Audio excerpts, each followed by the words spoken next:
Assalamualaikum warahmatullahi wabarakatuh. Kembali lagi dalam kelas Fisika Pak Wan. Untuk Ananda kelas 11 SMA ada biah 2 padang dimanapun berada. Pertemuan kali ini Bapak akan kembali menjelaskan beberapa konsep terkait momen gaya atau torsi. Silakan Ananda simak dan perhatikan sampai video ini berakhir. Sebagaimana yang kita ketahui bahwa gaya adalah penyebab benda bergerak lurus. Contohnya, jika seseorang mendorong sebuah meja, maka meja ini akan bergerak lurus sepanjang sumbu X. Sedangkan momen gaya adalah penyebab benda bergerak rotasi. Sekarang Anda lihat dua keadaan berikut. Sekarang keadaan yang A. Ada sebuah kunci di mana baut ini nantinya akan bertindak sebagai poros putar. Jika kunci ini diberikan gaya yang arahnya ke bawah, maka kunci ini akan bergerak searah jarum jam. Sedangkan pada keadaan yang B, kunci ini baut ini juga bertindak sebagai poros. Jika diberikan gaya yang arahnya ke atas, maka kunci ini akan bergerak berlawanan arah jarum jam. Sekarang kita lihat pernyataan berikut. Momen gaya adalah hasil kali antara gaya yang tegak lurus. Berarti kalau dia tegak lurus, belum bisa dikatakan momen gaya terhadap jarak titik poros ke gaya, di mana momen gaya ini dilambangkan dengan tau, ya. Hasil perkalian gaya dan jarak gaya tersebut ke poros, atau bahasa mudahnya lengan gaya. Momen gaya tadi atau torsi bisa bernilai positif jika arah geraknya searah jarum jam, dan torsi tadi atau momen gaya bisa bernilai negatif jika arah geraknya berlawanan arah jarum jam. Sekarang kita lihat keadaan di samping. Baut ini bertindak sebagai poros, panjang kunci ini sepanjang L. Jika diberikan gaya yang arahnya ke bawah, maka akan bergerak searah jarum jam. Yang keadaan di bawah juga seperti itu, kunci ini panjangnya L, baut ini bertindak sebagai poros. Jika diberikan gaya arahnya ke atas, maka akan bergerak berlawanan arah jarum jam. Sekarang kita lihat contoh soal berikut. Sebuah batang AC, di mana batang AC ini sepanjang 2 meter, AB 1 meter, BC 1 meter. Pada ujung titik C diberikan gaya yang arahnya ke bawah sebesar 10 Newton. Berapakah besar torsi atau berapakah besar momen gaya yang bekerja di titik A? Artinya apa? Titik A ini akan bertindak sebagai poros. Diketahui nilai F sebesar 10 Newton, L 2 meter. L 2 meter ini adalah jarak dari gaya ke poros, 2 meter. Ditanya tahu atau momen gaya. Sekarang jawabannya adalah karena hubungan antara gaya dan dengan gaya tegak lurus. Mana tegak lurus? Kita lihat. Tegak lurus ini. Tegak lurus. Dan bergerak searah jarum jam. Dia bergerak ke sini searah jarum jam, maka besar torsi yang bekerja pada titik A adalah sebesar tau sama dengan hasil perkalian gaya dan lengan gaya. Nilai positif ini menandakan bahwa gaya yang bekerja bergerak searah jarum jam. Hasilnya 20 Newton meter dan bergerak searah jarum jam. Untuk soal yang kedua, jika gaya yang bekerja seperti ini, hanya berlawanan dengan soal sebelumnya, maka dia akan bergerak berlawanan arah jarum jam. Panjang AC-nya masih sama, batang AC 2 meter. Penyelesaiannya seperti ini. Diketahui nilai F bernilai 10 Newton, nilai L atau panjang lengan AC ini sebesar 2 meter. Ditanya berapakah momen gaya. Ini juga harus tegak lurus antara gaya dan lengan gaya ini. Maka besar torsi yang bekerja adalah F dikali L. Min ini menandakan dia bergerak berlawanan arah jarum jam. Dan hasilnya min 20. Sekarang lihat soal berikut ini. Tentukan nilai torsi pada batang homogen di atas jika poros batang terletak pada titik A. Artinya apa? Titik A ini bertindak sebagai poros putar. Karena di sini ada dua gaya yang bekerja dan ini yang menjadi poros, kita hitung satu-satu. Maka nilai torsi di titik A sama dengan hasil penjumlahan torsi 1 ditambah torsi 2. Siapakah torsi 1? Itu hasil perkalian gaya 1 dan dengan 1. Sedangkan torsi 2 hasil perkalian gaya 2 dan dengan 2. Sekarang kita tentukan apakah nilai F ini positif atau negatif.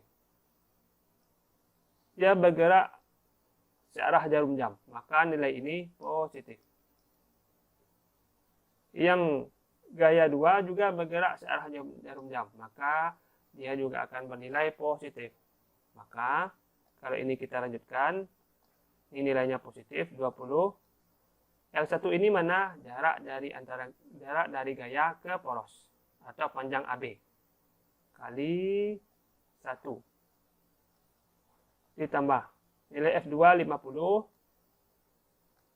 L2 adalah jarak dari C ke A atau jarak dari gaya ke poros. Ini 2, ini 1, maka jumlahnya 3. Kalau kita jumlahkan 20 ditambah 150, maka 170 Newton meter. Kita lihat soal yang kedua. Di sini ada 3 buah gaya yang bekerja, lebih banyak. Caranya sama. Kita tentukan dulu poros bekerja di titik apa. Tentukan nilai torsi pada batang homogen di atas jika poros batang terletak pada titik A. Porosnya masih sama. Di titik A poros. Di sini ada 3 gaya, F1, F2, dan F3. Maka untuk nilai torsi A, penjumlahan torsi 1, torsi 2, dan torsi 3. Di sini ada F1 dikali L1, di sini ada F2 dikali L2, di sini ada F3 dikali L3. Sekarang kita tentukan nilai F1 ini bernilai positif atau negatif. Juga sama, F2 dan F3. F1 ini di poros, maka dia akan bergerak ke sini. Kira-kira nilainya positif atau negatif? Pasti positif, bergerak searah jarum jam. Yang F2. F2 bergerak ke sini. Berarti dia bergerak berlawanan arah. Jangan dibalik ke arah kanan. Ambil yang terdekat. F3 bergerak ke sini. Berarti bergerak searah jarum jam. Maka nilainya positif. F1 positif, F2 negatif, F3 positif. Kalau kita lanjutkan, F1 nilainya 20 dikali jaraknya 1 meter ditambah F2 nilainya tadi negatif min 50 jaraknya dari C ke A berarti 3 ditambah F3 positif nilainya 30 dikali jarak dari D ke A 3 ditambah 2 ditambah 1 6. Maka kalau kita jumlahkan 20 dikurang 150 ditambah 180. Maka momen gaya yang bekerja pada titik A adalah 50 Newton meter. Sekarang soal terakhir, soal ketiga.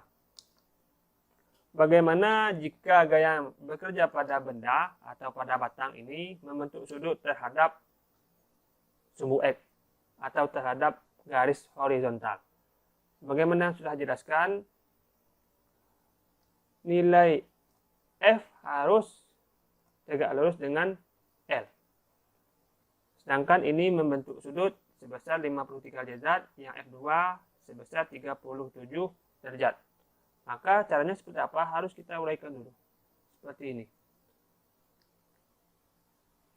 Maka uraian gaya dari ini bernilai F1 sin 53 derajat.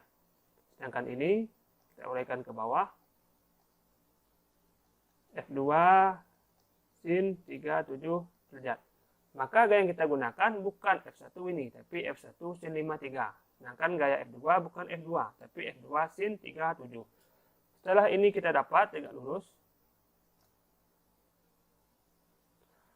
Caranya sama seperti dua soal yang sudah kita bahas. Maka torsi yang bekerja pada titik A itu sebesar torsi 1 ditambah torsi 2. Siapa torsi 1? F1 sin 53 dikali L1 atau jarak AB ditambah F2 sin 37 dikali L2.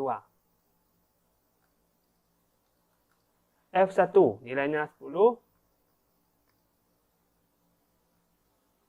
sin 53 itu nilainya 0,8. L1 berarti jarak dari F1 ini ke poros. Ini poros ya.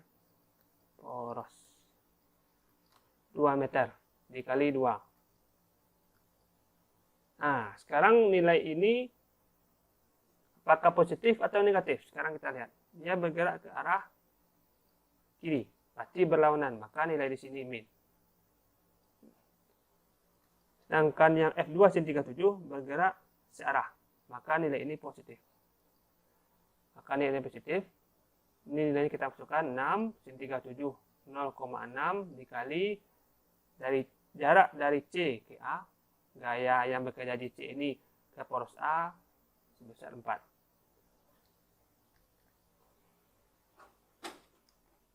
Kalau kita kali, min 10 dikali 0,8 dikali 2 berarti min 16. Ditambah. Ini 6 kali 6 atau 24 dikali 0,6. 14,4. Kalau kita jumlahkan, ini sebesar